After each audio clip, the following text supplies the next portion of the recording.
So she had scarification because she has either carved, they carved into the face with like a sharp tool, and they basically create scars and scabs, right, in patterns and designs. So on this one, she's got the triangles on her cheeks and forehead. On this one, she's got it across her forehead and then underneath her eyes and then next to her mouth. You can see how it kind of accentuates the mouth. And then this one on the left, you can see that there's kind of like a checkerboard pattern on her cheeks near her ear and then in the middle of her eyebrow. And so scarification is very much based on, personalization. We saw that in Maori culture as well when we were looking at Pacific cultures. And they often have like family characteristics. So you might have like similar characteristics between different members of the same family. And so your scarifications is also kind of your cultural and your ancestral identity. So they show personalization, right? So who do you think this woman is in the contextual image? Why do you think they included a photo of a woman and a man holding the mask? Based on what we know about the mask already. Throw it in the chat if you know or have a guesstimate.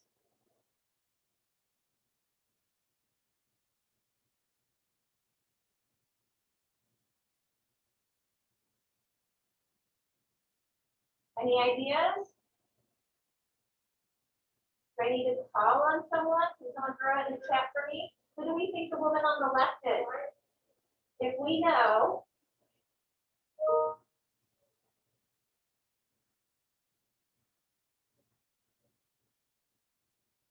I went too far.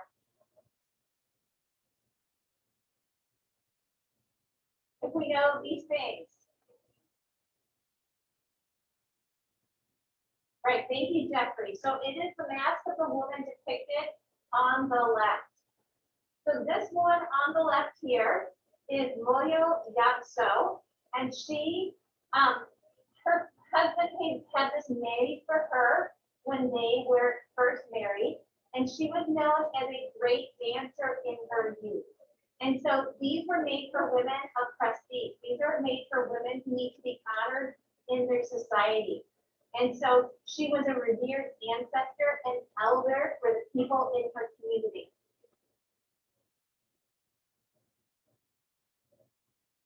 So these are often considered in the Baule tradition.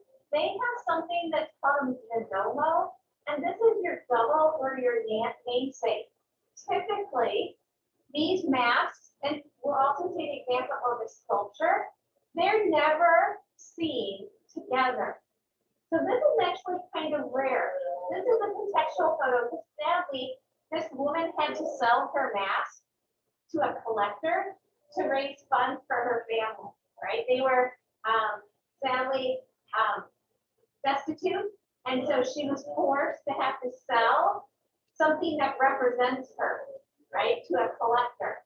And so in a scholar's studies, and actually I've attached to the presentation a lecture done by the art historian who talked to this woman and took this photo. They kind of go through the whole story of why she had to sell it. But these things are supposed to represent the person. So you would never need to see them at the same time because they could be mistaken for her, even though, like we said yesterday, these masks are abstract. This mask has stylized features rather than a realistic depiction of what she looks like. Right? So this was commissioned to mark her beauty and her dancing ability, made for her by her husband. Right? So how is it used? This contextual photo is not included in the 250, but this gives me kind of an idea. So typically what happens is the family members of the woman, right, basically present a dancer. So this person in the middle is kind of covered up. It's hard to like see who it is at first. And then as she approaches, the woman is allowed to kind of be revealed to it. Now, a key thing to know is that other than the Sande Society, which you guys did some research on, usually dancers wearing female masks are men, right? In many cultures, so in Baule culture, this person here is dressed as a woman, but it's actually one of her family members, right? So usually the dancer is a family member, and some of her family. So this is the woman's family is presenting the dancer to the community. And so they drop the cloth to reveal the mask, and then they dance like a woman. So in any culture, right, there's typically movements that some are just things that women do, some dances that just men do. And so this person, right, this man dances as if he is a woman, right? And it's all there to speak to the ancestry, to speak to the greatness of this particular woman as a good dancer, as well as beautiful in her youth. And you can see, that he's really disguised. You can't really see him underneath all that fabric, underneath all that raffia. And you can see that, they even cover his head just to reveal the mask, right? So it's a disguise, right? And so it's used for various performances throughout the year. It could be things like new moon ceremonies, the New Year ceremony, welcoming guests. It could be used in funerals. And it's trying to connect the visible and the invisible or the unvisible world. Trying to communicate back with your ancestors. So these are all accompanied not just with the dance, but usually with music as well. And they're used over and over and over again. So it's not like these masks are one-time shot and never seen again. Right? So here is the lecture by Susan Vogel. She talked to this woman and her family to figure out why they sold it. So if you're so interested in it, feel free to look at that later. Right? So here I just want to show you another kind of artwork coming from the Baule people. These are quite interesting. Instead of being masks, these are sculptures. And so what these basically are is, before you are actually married, in the other world or in the spirit world, everyone is already married. So what they often do is have a sculpture made of your spirit spouse, right? So if I were unmarried, I would have a spirit spouse. So I'd have this sculpture, and they actually have like a double portrait, and you would feed it, and you would clothe it, and you would oil it, and you would preserve it because it is your other half, right? So that's kind of interesting too. So this would be kept in a personal shrine at your home. But know that it too has a lot of similar characteristics with the large forehead, the downturned eyes, the small mouth. Something I failed to mention, and this is similar to the Sande Society mask that you guys looked at, is what's the functionality of the small ears and the small mouth and the downturned eyes? Why do they look this way?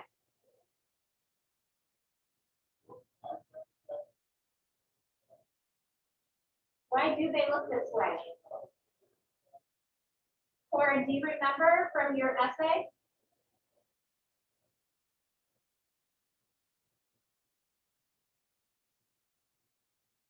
Cora, do you remember from the essay? I think the small mouth and the small ears are meant to represent like that she doesn't gossip or like listen to gossip. And then the downturned eyes are for she's meant to be like very reserved, I think. Right. So the ideals with these women are very reserved, that they're not gossipy, that they're obedient. So it makes sense that the eyes are kind of like downturned, and that she has small ears and small mouth. Good. Okay, so Western Africa again. Now we are at our Bundu map from the Sande Society. And so you guys already know a lot about these, so we could probably go through this rather quickly. All right. So this is from the Mende people in the area of today, what we think of as Sierra Leone and Liberia. And then the Sande Society is a society of older women who are in charge of the initiation of girls as they are going into womanhood, right? So they basically take initiates into a forest, right? They take them out of the city or the village, and they teach them the skills that they would need as being mothers and also like women in the Mende society, right? So they would learn how to be a good wife, a good mother. They would learn how to give out medicine so that they can help run the village with their husbands.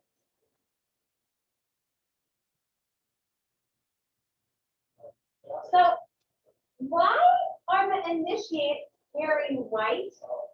And why is she painted white? Here's a contextual image for you that you might have not seen in your research. Why do you think she is painted white?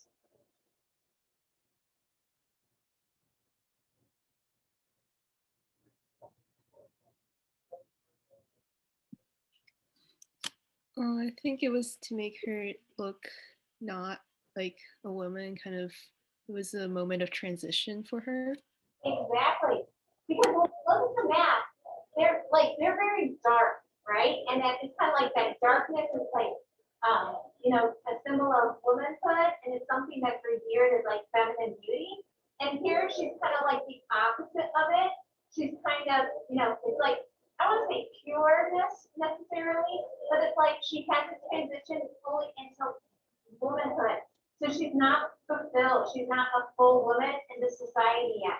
So these initiates were often dressed like this as part of the ceremonies and the teachings when they were outside of the village. Now this society does have some controversy for it. They did some genitalia mutilation on girls as well, which you probably have learned about in some of your other classes. And so there are some negatives to the society as well. Right? So here is a contextual photo for you guys that's included. It's kind of pixelated on the screen, so I apologize for that. But here we can see 4 images. Now, are the initiates wearing the mask? No, these are members of the Sande Society. So these are women who are already fully fledged members of the village. And so, or of the society, I should say, pardon me.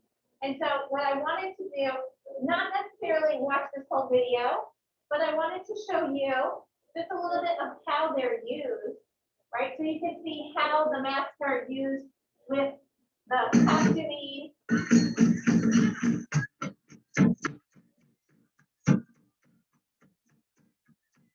can see that the women are fully disguised, right? They're wearing the helmet mask and raffia, right? And so then they're wearing bells, they're wearing charms, they're dancing to the ceremonial music. And so once again, like most of the things that we've seen, right, there's like a functionality to them, right? They are not just something that's kept in a shrine or hung on a wall. These things are performed, right? So wanting to make sure that you guys understood that the women of the Sande Society perform these dances as part of that initiation into womanhood. So these are women wearing masks. Unlike the other masks that we see, those are normally men, male dancers wearing sometimes feminine masks, right?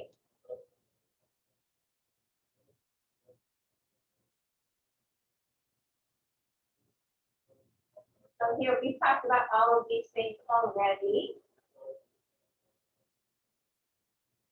So the function of the dance is to represent that powerful medicine and spirit of the Sande Society.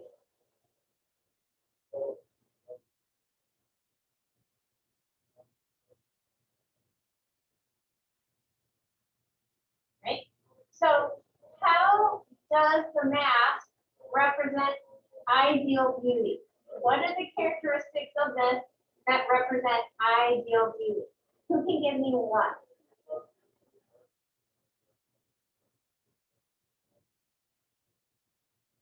Brianna, can you give me one?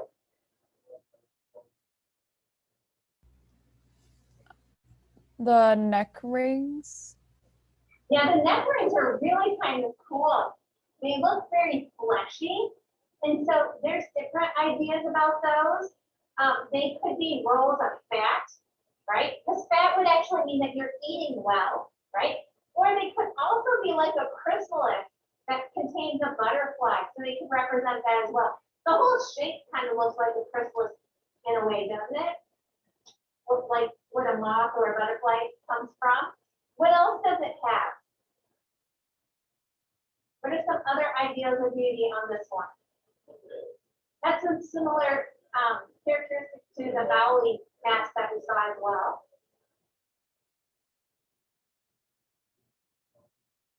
Raphael, what do you think?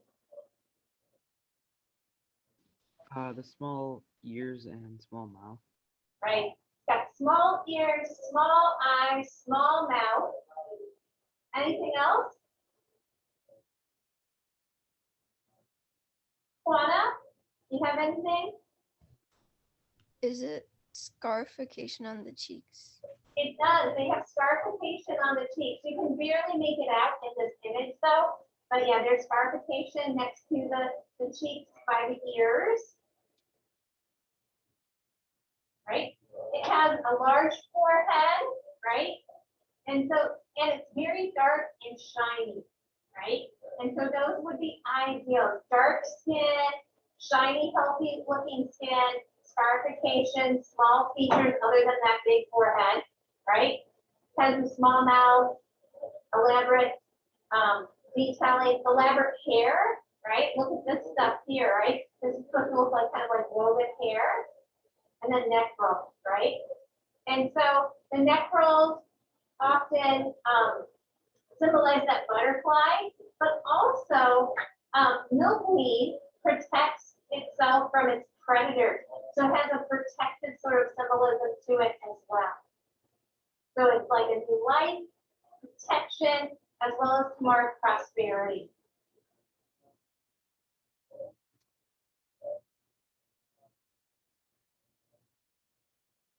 Right? This is kind of an interesting one. Why do you think this one has a hat? Kind of a unique style of hat.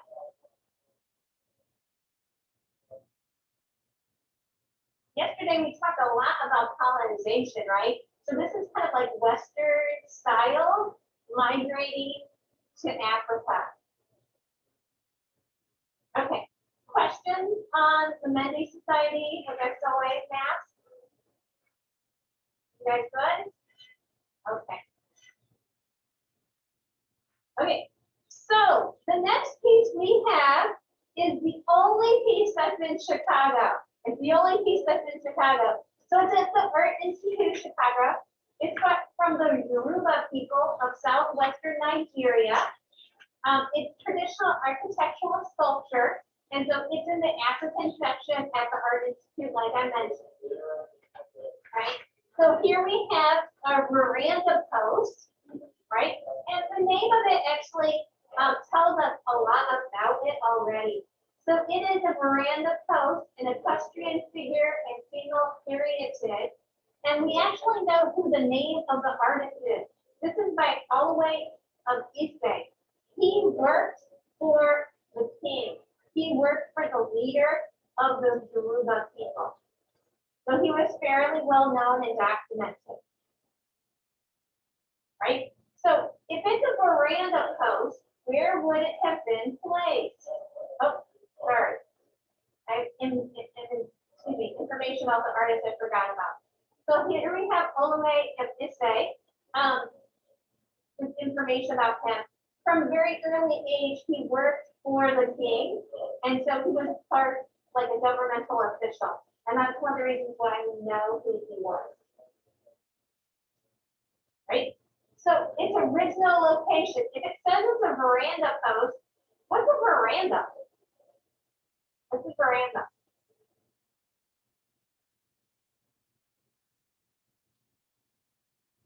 Emily, do you know what a veranda is?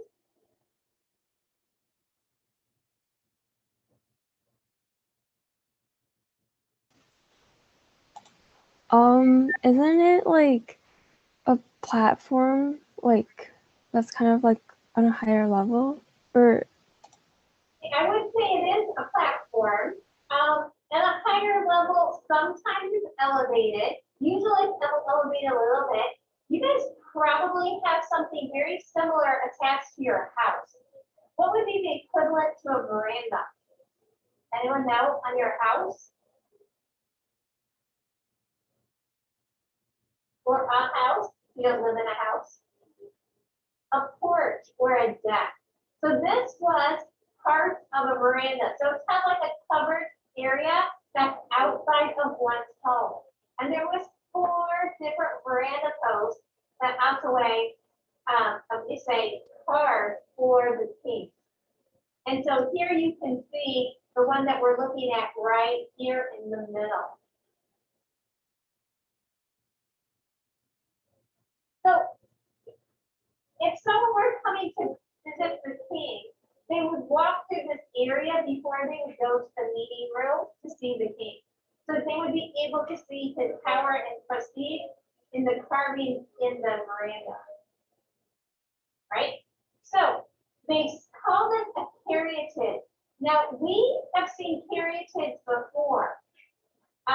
If we remember at the part at the Acropolis, right? There are caryatids, these column-like women, right? In the Requiem at the Acropolis. So they're, basically columns that take on the shape of people. Right? So these symbolize, right, power, but they're also structural. So they hold up the roof. Right? So this is on Smart History. They talk about this other one, and this one is at the Metropolitan Museum of Art in New York City. So here's another one of those. So you can see that they are very column-like, they're very self-contained. Notice how there's not a lot of elements kind of jutting up from the side that kind of cope with that structural integrity of holding up the roof, right? So let's kind of identify the content here. So what is it that we see? The name of it tells us a lot, right? But we don't have, let's see if we can see everything here. So where's the king? Where is the king?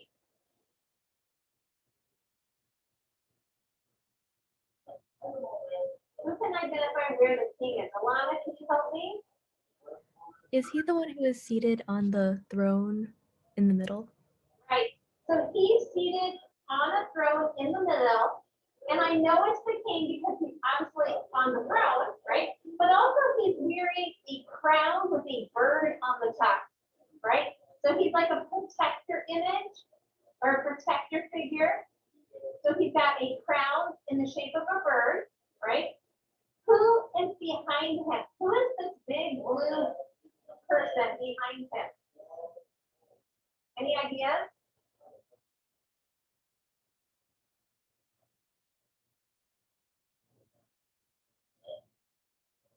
That's his principal wife. So the big blue protector image behind him is his wife. And then who is at his feet, right? Those are basically different servants and musicians, right? So this is to commemorate her or his coming to power. And so she was a part of the ceremony, and she was known to place the crown on top of his head. So that this figure also commemorates that event. And in a way shows that he gets some of his power from her.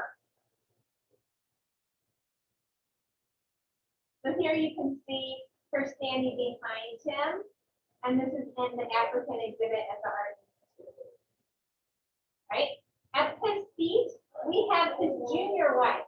So we have another one of his wives kneeling behind, next to him, or in front of him, I should say. And then on the side, we have a flute player. And then on the other side, which is actually missing, it's broken off, there would have been a fan bearer. So just like the the plaques at the end, there would have been a fan bearer who would have protected him from the sun. Right? So if you were going to describe the style, right, what are some words that you would use for form, right? So characterizing the style, right? What does it look like? When we talk about style, we're talking about color, line, shape, realism, stylization, abstraction. So in the chat, describe the style and form for me.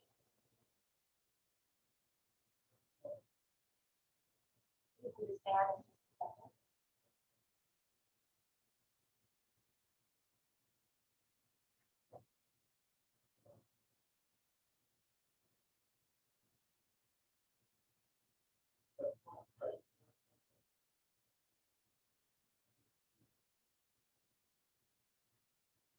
Okay, I got 2 responses, so if I could get a few more before we move on, that would be great.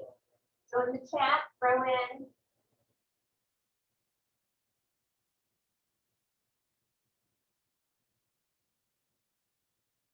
what are the features, like how is it constructed, what does it look like, line, shape, color, detail, abstraction, stylization, realism, what do you think? What are some of the characteristics that we've seen in other pieces? That would be a great one too. What are some characteristics we've seen in other pieces that we've studied? Like what is all that stuff on her back? What's on the top of her head? How would you characterize the style of her face and her body?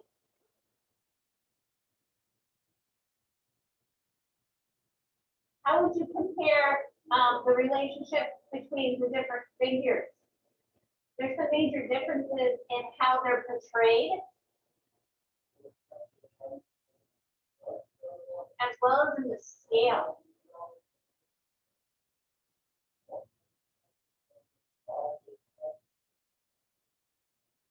I've got 4 responses. Can I get a few more before we move on, please?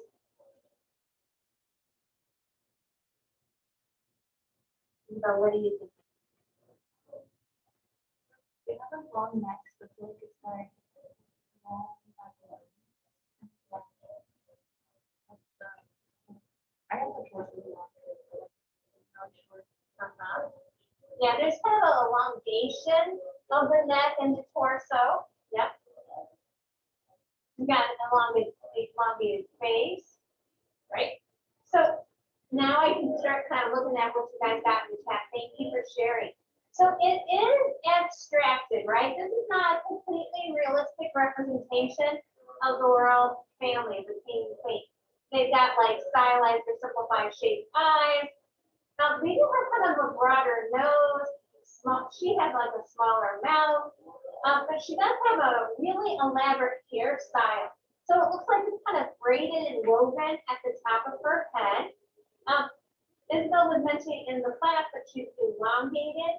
So she has like a long neck and a long torso. You can also see that she's a mother. So just like we saw at the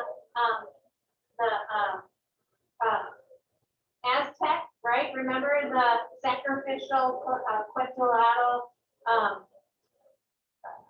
oh, I just pronounced that wrong.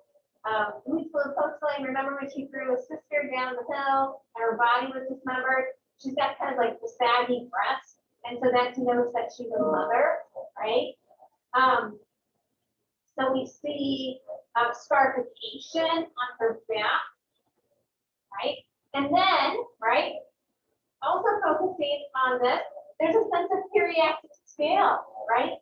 So this, and each of these posts are slightly different. In this one, the senior wife kind of takes center stage. Even though the king is sitting in the throne, your attention really goes to her. And so this was made to really notice her. And so she's the biggest thing in the composition, right? And so she's very dominant. And then of course, the junior wife is small, the flute player and the fan bearer, they're rather small, kind of show status. And so It emphasizes her fertility. You also get a chance to notice how this would have been painted, right? Could you see remnants of the blue paint on her face and the red necklace on her neck? Right? And so this is another example of Olowe of Ise's artwork. These are some doors that he carved for the palace. So you can see how it's kind of broken up into different sections and then carved in like a low relief. Okay. So we're going to be moving to images of power in Central Africa. So we'll move away from that Ivory Gold Coast. So we're in Nigeria, right? And we're looking at the Evo people. The Evo people are from southeastern Nigeria, and their artworks are made by master carvers. Typically, these things are made out of wood, and they're commissioned by the owner and kept in one's personal shrine. I probably should have showed you the image before I said that. So here is what we have. We have an Ikenga. An Ikenga is a shrine figure, and the name Ikenga means power of the right hand. Power of the right hand. The Igbo people believe that man's ability to accomplish things is embodied in their right hand. Now, is there something that you notice about this sculpture that's kind of unique based on that it's called an Ikenga? Where is his hand? Does anyone see his hand? It doesn't have hands.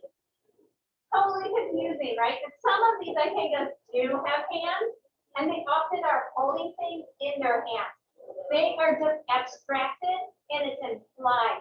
When you see one of these, you understand that it has power in its right hand.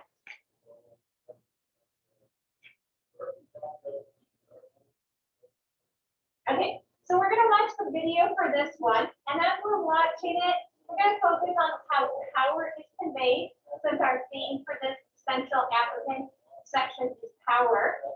We're going to look at what elements convey, who's depicted, and if it's a portrait, right? Is it a portrait? And how it's not a portrait, what is it instead?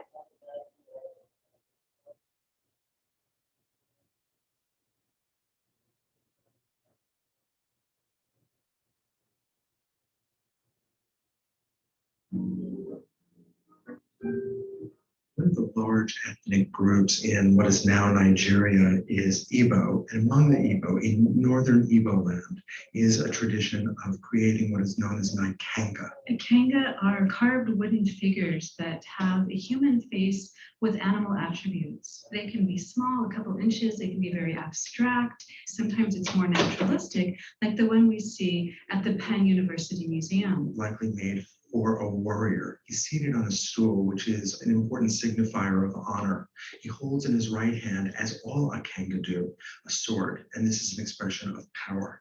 But in his left hand, this particular figure seems to hold a human head, and that would be an expression of his warrior status. Maybe I shouldn't say that they all hold a sword in the right hand, because some of the Ikenga are abstract and don't actually have arms. So if you were Igbo, you would know that the Ikenga stood for the power of the right hand, and it really wouldn't be necessary to depict it in the carving. In other words, that same concept in African art, that it's not so much about what it looks like, but rather the concept that the figure is trying to convey. The Ikenga were personal objects that suggested the achievement of their owners, and they could relate to that person's occupation, whether they were a hunter, a farmer, maybe they were an exceptional yam farmer. They could have been a smith, or they could be a university professor. And once an Ikenga had been commissioned by a master carver, had been consecrated, he would enter into a shrine within the owner's home. And the Ikenga is known as the place of strength, So it's a personal spirit of one's human achievements, one's ability, and it holds items that helps the owner get things done. So yes, the power of the right hand is always emphasized. The right hand holds a sword, holds the ability to cut through things to get to what one wishes in life. The left hand can hold a whole host of things, including the tusk of an elephant in the form of a trumpet, a head, or even a staff to suggest one's rank. So let's take a close look at this particular object. We have ram's horns that are almost as big as the entire body. They curl at the top, and they're decorated with these wonderful vertical and horizontal abstract forms. There's a great saying among the Igbo that a ram fights with his head first. The idea that any action is taken first with the head. So the head is emphasized, the power, the aggression, the strength of the head in these ram's horns. But we'll notice that it has a lot of detailing on the sides, these pod-shaped forms with dots and lines incised into them, which seems to mirror what the figure has on the sides of his head. We also see that there are decorative patterns that have been cut into the body, which are likely a representation of scarification, of body decoration. And typically, scarification found on the temple and also on the forehead suggested that the wearer was a title-holding member of an Evo society. And so this figure, who also has this patterning on his temple and all his horns, seems to also suggest that high rank. So this is not a portrait, and so we shouldn't think of it in that way, but it is a symbolic representation of the power, the authority, and the accomplishment of the individual for whom this was made. I like to think of it as a sacred diploma, something that you would hang in your office to remember the status that you've reached through hard work, through discipline, through the mastery of a craft. I would love to have my own personal Ikenga.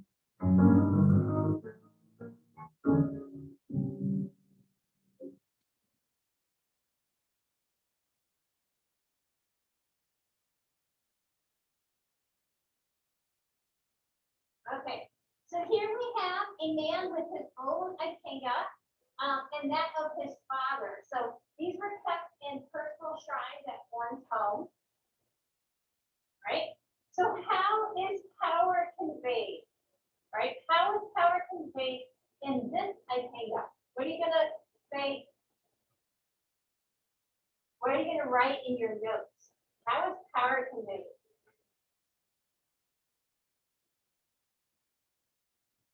Aaron, what do you think? I'd say the long, pointy things. Right. Oh, go ahead. never mind. So those are those long, oh, sorry. I thought I had animation there.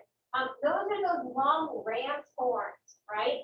And the whole point of those horns is to show that your actions are taken from your head, right? Your logic, right? Your power comes from your thoughts and your empowerment in a way, right? Now ours does not have the hand, right? Ours does not have the right hand.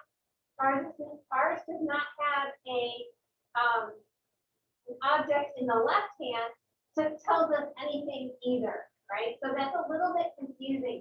So I apologize. Well, I can't apologize.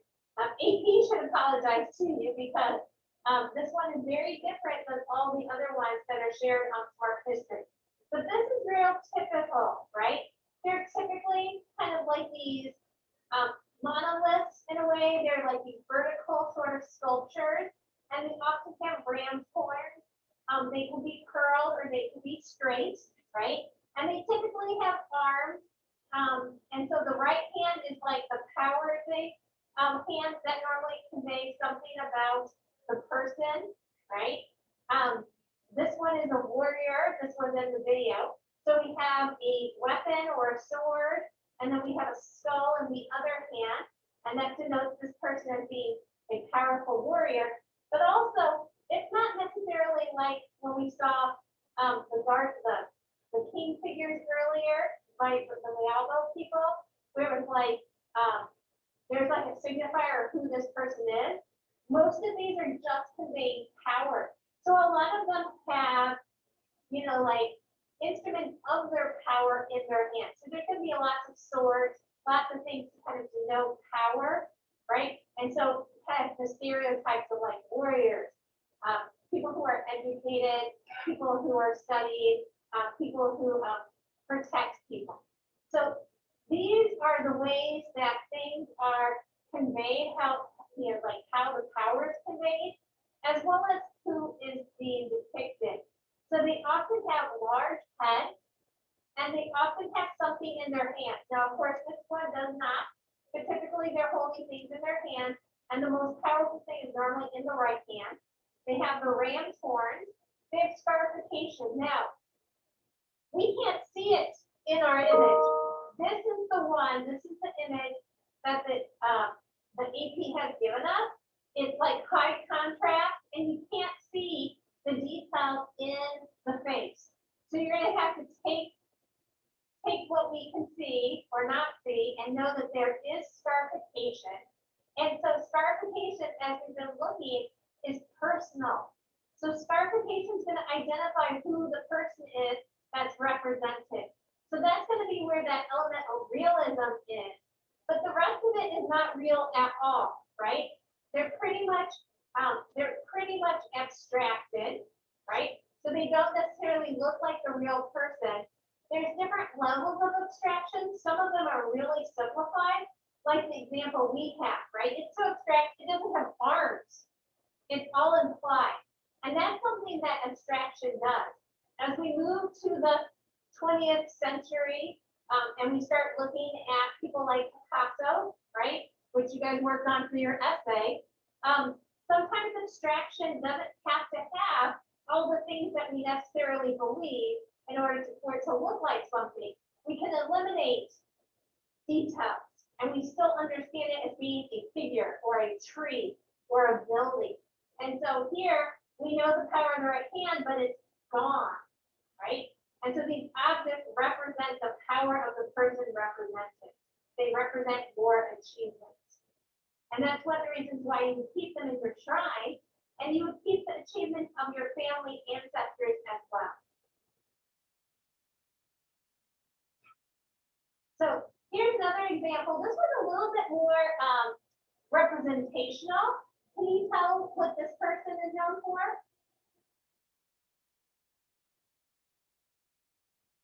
Kind of looks like a musical instrument or a pipe.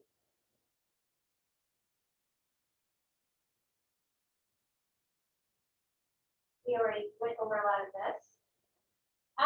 This bottom element is a stool, right? So they normally are seated on a stool. This is a stool rather than legs. So here you can kind of see the top of the base of the stool.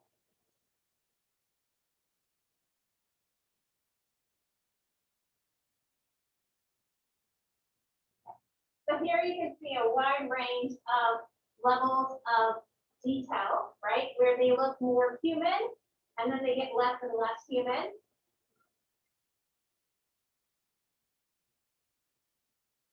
Okay. Any questions? Okay. We're going to be in Cameroon, and Cameroon is in Western Central Africa. It is an area that's known for its lush grasslands. We're going to look at the Kuzi Society.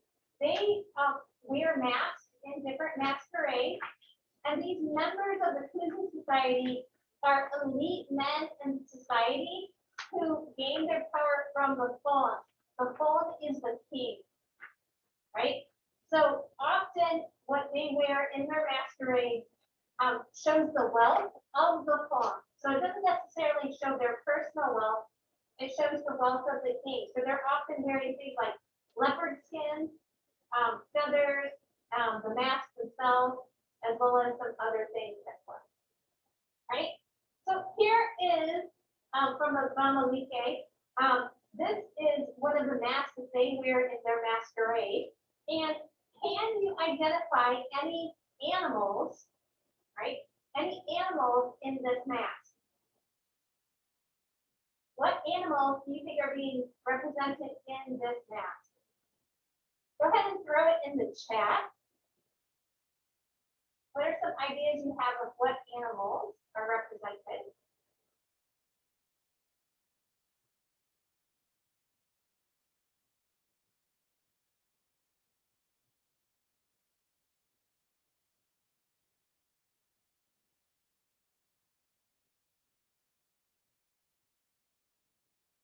Well, I got some good answers here. More than I ever thought of, too.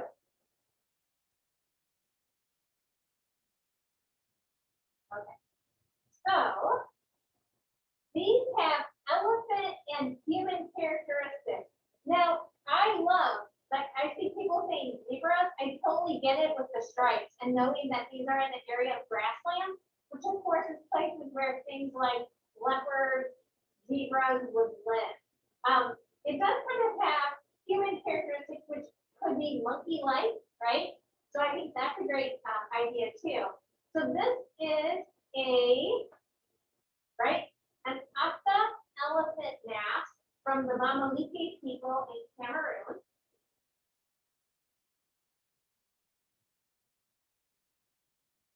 And so why choose an elephant, right?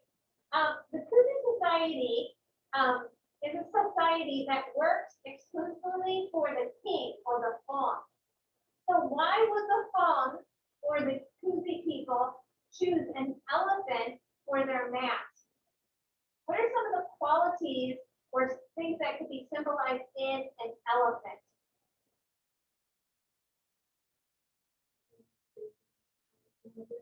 Big and powerful, right? Big and powerful. Do elephants live by themselves? They live in herds, right? They live in groups. And there's often a strong leader. Have you ever heard the idea, heard the concept that elephants are really old, like very intellectual? They're very smart, right? So elephants are super smart, and they learn from their mistakes, right?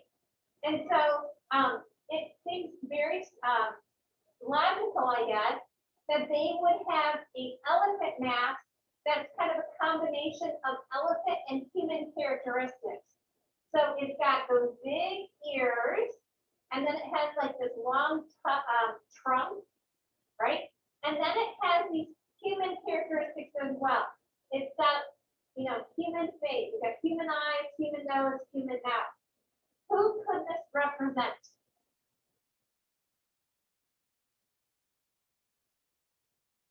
It represents the Fang or the king.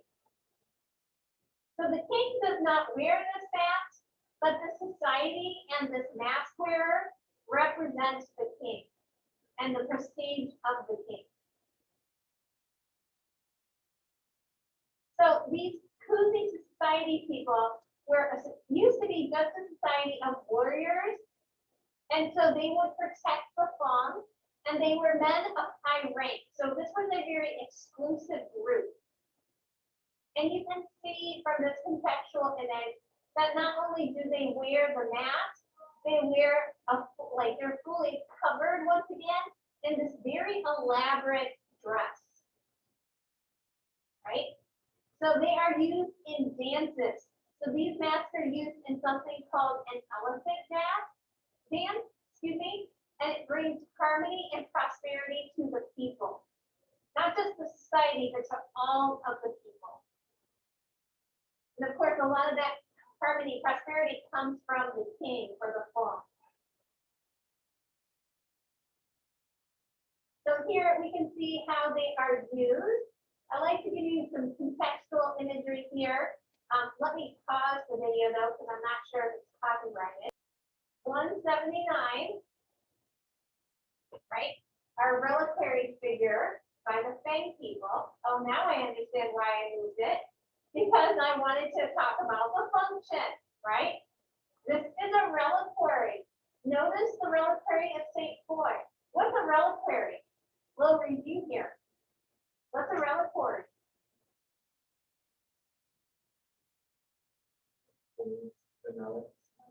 It holds relics. What's a relic?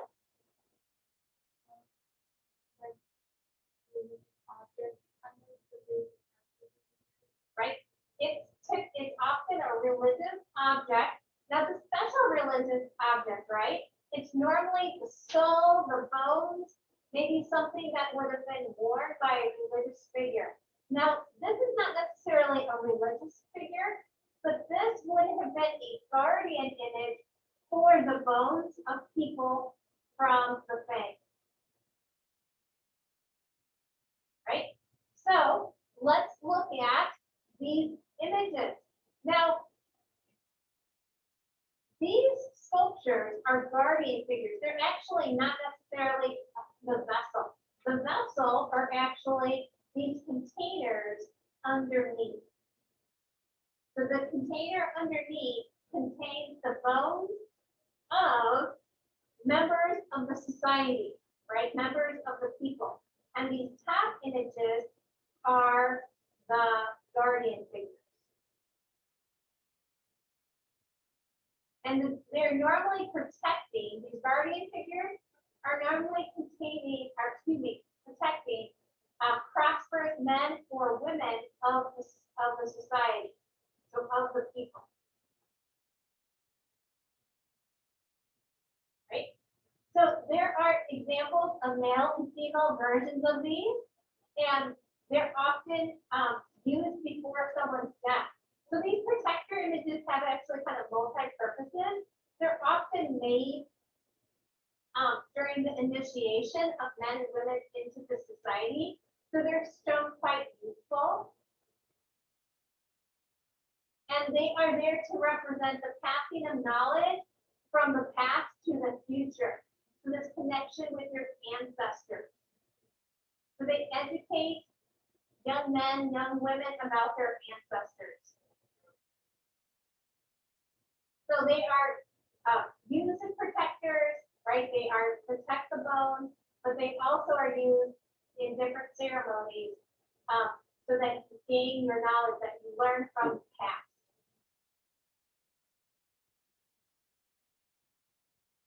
Right? So let's just break it down into what it looks like. So this is a little bit form, but it's also some content. So what does he look like? Right? This is a male one. What does he look like? So let's characterize his face. Right? What are some words you would use to express what his face looks like? Isabella, can you help me out? He looks kind of like calm. He looks very calm. He almost looks like he's asleep, doesn't he? It's like his eyes are closed, right? And he seems very, very calm. Does his body look calm? Does his body look calm? His body, like to me, looks like almost like a simplified or a stylized Michelangelo sculpture, right? Does his body look calm? What do you think? How would you characterize his body or his physique?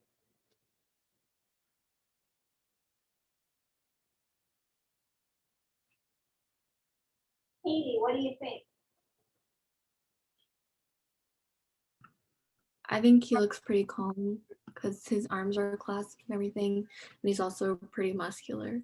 He's very muscular. He's youthful and he's very muscular. And so that kind of tells us that he's a protector figure, right? Because even though he's calm, he could pounce on you at any moment because he's protecting the bones of a revered ancestor.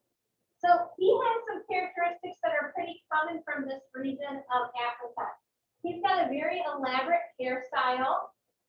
It's kind of interesting. He kind of looks like a child or an infant, so it kind of feels like he's almost like in a position of a baby, right? But he's got a very muscular body.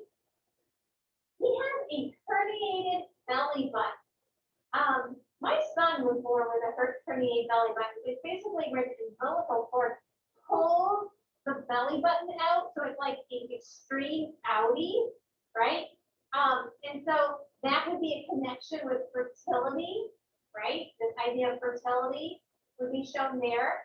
He's got this very elongated body, and then he's in a seated position because it would have been seated on top of the actual reliquary, right? And then it conveys power, and his power is in his calmness, right? So he's going to be really logical about how he attacks you, right? He's real smart with those closed eyes and clasped hands, right? But he's also there to kind of intimidate you with his muscular physique, right? So he's there to honor and respect those who are contained in the vessel, as well as to warn people not to harm what is contained inside. And he's mostly trying to scare outsiders, but also trying to scare people who are not initiated into society yet. So it's kind of like to scare the youth of the society.